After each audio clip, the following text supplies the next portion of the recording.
We were here. This is a first-person puzzle game where you and your buddy get dropped into a massive frozen castle. The catch is, you're split up entirely and only have a walkie-talkie to communicate. One of you is locked in a room reading out weird symbols, the other is running around trying to solve the puzzles before you both freeze. It is intensely stressful in the best way possible. If your friend is bad at describing things under pressure, expect a ton of yelling. The vibe is super creepy and it feels exactly like a high-stakes escape room. Plus, the first game is completely free, making it a total no-brainer to try tonight. Tock, A Tale for Two. Imagine getting trapped in a spooky clockwork world where neither of you has the full picture. You each play on your own screen and the game intentionally hides half the clues from you. You have to talk out loud to piece together the mechanics to escape a creepy abandoned village. The hand-drawn art style absolutely slaps and gives off a very eerie vibe. The puzzles hit that sweet spot where you feel like an absolute genius when you finally crack them. You can even play cross-platform, which is incredibly handy. If you want a brain-teasing game that relies entirely on how well you talk to your partner, this is a massive sleeper hit. Operation Tango. This game turns you and a friend into a Hollywood spy duo. One of you plays the boots-on-the-ground agent sneaking through high-tech facilities. The other plays the hacker watching from the cameras and opening doors. It requires crazy teamwork because you literally cannot see what the other person is seeing. The hacker has to guide the agent past lasers using only their voice. The whole aesthetic is slick and futuristic with a fun cartoonish edge. It feels amazing when you pull off a heist without getting caught. The best part is it uses a friend pass system. Only one of you needs to buy the game and the other joins for free.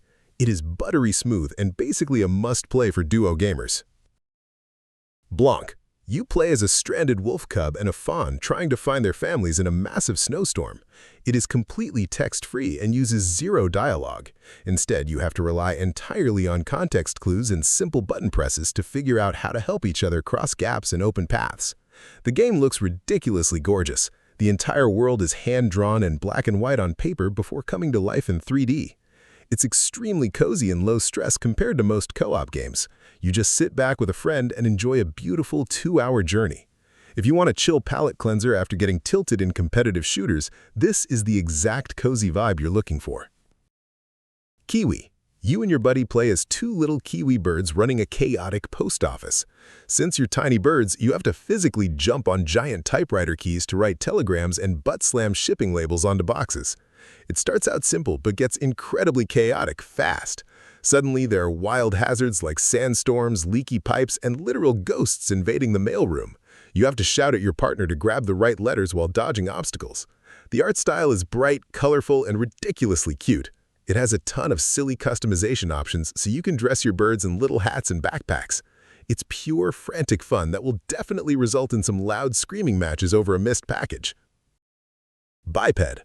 This is a physics-based puzzle game where you control two little walker robots. The catch is, you control each of your robot's legs individually using the two thumbsticks on your controller. It sounds easy until you actually try to walk. You and your partner have to coordinate your steps perfectly to cross moving platforms, balance on seesaws, and cut down trees. If one of you messes up the rhythm, you both fall off the map. It's full of hilarious jank and guarantees you'll be laughing your head off. The visuals are super clean and bright. It's the perfect weekend game to grab a controller, turn your brain half off, and enjoy some goofy physics-based chaos with a friend.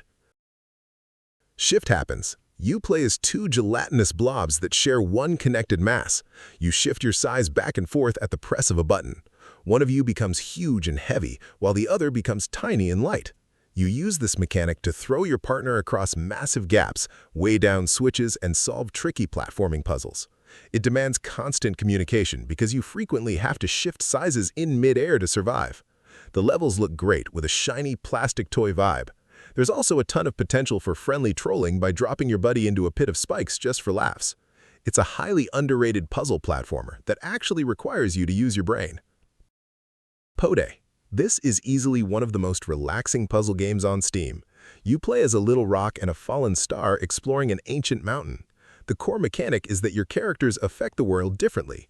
The star makes plants bloom and the rock makes crystals grow. You have to combine your abilities to open up new paths and solve environmental puzzles. It looks incredibly pretty. Watching a dark cavern burst into glowing colors as you walk through it is super satisfying. There's no health bar, no enemies, no timer. You can just chill out and take your time. It's a fantastic game to play with a partner who might not be a hardcore gamer but wants to play something beautiful. Ibb Obb. This game is all about playing with gravity. You and a friend control two characters moving through a world split by a horizontal line. Above the line, gravity pulls down. Below the line, gravity pulls up. You have to constantly jump through portals to flip yourselves upside down to defeat enemies and clear jumps.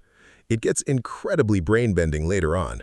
You have to use your partner's momentum to launch each other across the map.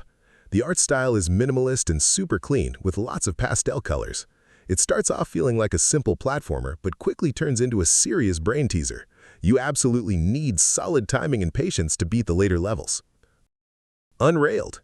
This is imagine a train that never stops moving and you have to constantly build the tracks in front of it before it crashes. You and your friends have to chop wood, mine iron, and cool down the engine while frantically laying down tracks. It's procedurally generated, so you never play the same map twice. The stress levels go off the charts immediately. You'll be screaming for someone to get more wood while the train is inches away from a cliff. The blocky voxel art style is charming and easy on the eyes. It's extremely addictive because upgrading your train between rounds feels incredibly rewarding. If you love chaotic management games, this will definitely test your ability to work under pressure.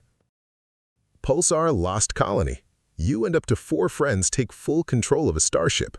Every single person gets a dedicated role. You have a captain, pilot, scientist, weapons specialist, and engineer. If the engineer doesn't balance the power core, the ship explodes. If the weapons guy misses, you die to space pirates.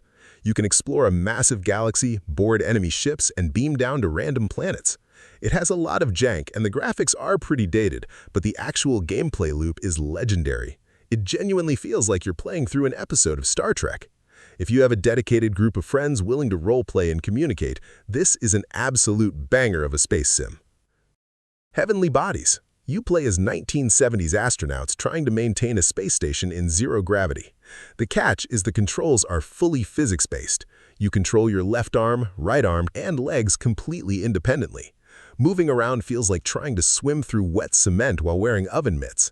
You have to grip onto walls, pull levers, and assemble solar panels while floating out of control. When you add a second player, it becomes pure physical comedy. You'll end up tangled together, kicking each other in the face while a wrench floats away into the void. It looks super stylish with its retro-futuristic aesthetic. It's frustrating in the funniest way possible and totally worth picking up. Earth Defense Force 5. Sometimes you just want to turn off your brain and shoot giant alien bugs with a bazooka. You and your friends play as soldiers defending Earth from massive hordes of giant ants, spiders, and aliens. It's pure, unfiltered arcade action. You get hundreds of ridiculous weapons to unlock and 4 different classes to level up. The graphics look like an old PS3 game, but that's part of the charm. It can render hundreds of enemies on screen at once while buildings collapse all around you.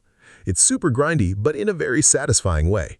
If you love a ridiculously over-the-top shooter where you blow up half the city to kill one bug, this is it.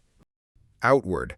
This is a hardcore fantasy RPG where you are not the chosen one, you are just a regular person trying to survive. You have to eat, sleep, and cure diseases while exploring a massive open world.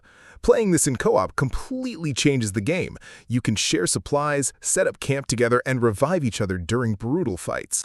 A huge mechanic is dropping your heavy backpack before combat, so you can actually dodge roll. The world is huge and does not hold your hand at all. You actually have to read signs to navigate. It is definitely a bit clunky, but the survival mechanics make it incredibly immersive. It's a fantastic hidden gem for gamers who love a real challenge. Forced, Slightly Better Edition. This is a mix between a top-down action RPG and a tactical puzzle game. You and your friends are gladiators fighting through lethal arenas. The main gimmick is a glowing spirit orb that you all share. You have to call the orb back and forth to trigger switches, heal yourselves, and break enemy shields while dodging attacks. It requires brutal levels of coordination. If someone is out of position, the whole team wipes. The combat feels punchy, and you have to constantly swap out your skills to match the arena. It looks a bit older now, but the mechanics are still razor sharp. If your squad loves min-maxing and screaming callouts at each other, this is a must-play. 9 Parchments. This is a magical co-op shooter where friendly fire is always on. You play as dropout wizards blasting your way through beautiful fantasy landscapes. You get to unlock tons of different elemental spells, hats, and staffs. The chaos comes from the fact that your giant fireballs and ice beams will absolutely kill your friends. You have to position yourselves carefully or you will wipe your own squad in seconds.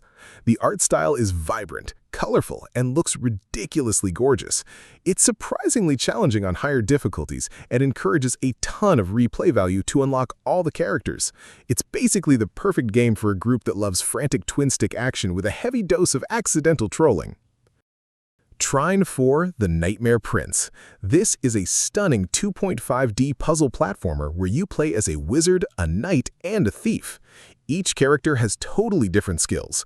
The wizard spawns boxes, the knight smashes things, and the thief shoots ropes. The puzzles scale dynamically based on how many people are playing, which is a brilliant feature. You have to combine your abilities to build weird, physics-defying bridges to cross gaps. The environments look like a literal fairy tale book brought to life. It's buttery smooth and incredibly polished from start to finish. You don't need to play the previous games to jump right in. It's arguably the best entry in the series for co-op puzzle solving. Heroes of Hammerwatch. This is a brutal roguelite dungeon crawler with fantastic pixel art. You and your friends pick different classes like paladins, rangers, or sorcerers and dive into a massive tower. You will die a lot, but you send your gold and ore back to town to upgrade your buildings and stats permanently. The progression loop is incredibly addictive. You're constantly unlocking new items and passive buffs that make you feel extremely overpowered. The combat is chaotic and gets totally unhinged in the later floors, with enemies filling the entire screen. It is heavily grindy, but playing it in a full squad makes the grind feel amazing. If you want a game to dump 50 hours into, pick this up. Vagante. Imagine Spelunky but as a dark fantasy RPG. It's a 2D roguelite platformer that is punishingly difficult. You explore randomly generated caves filled with hidden traps, angry bosses, and cursed loot. You can play as different classes and level up your skills on every run. You have to be incredibly careful because jumping on spikes or triggering a boulder trap means instant death. The dark pixel art perfectly matches the terrifying vibe of the dungeons. It's very satisfying to finally beat a boss that has been destroying your team for hours. You will accidentally kill your friends a lot, but that's half the fun. It's a fantastic hidden gem that deserves way more attention. Full Metal Furies. This is an action brawler that actually requires you to use your brain. You play as a team of 4 badass women fighting through a post-apocalyptic world. The combat relies heavily on a color-coded shield mechanic. If an enemy has a blue shield, only the blue player can break it. You have to communicate constantly and cover each other's blind spots. The pixel art is crisp and the animations hit incredibly hard. Beyond the combat, the game is packed with insane secrets and hidden puzzles that require the whole team to solve. The writing is genuinely funny and the upgrade system keeps you hooked. It's an absolute banger of a beat-em-up that totally slipped under the radar. Which of these co-op games are you making your friends play first? Let me know in the comments. Hit that subscribe button for more hidden gems. See ya!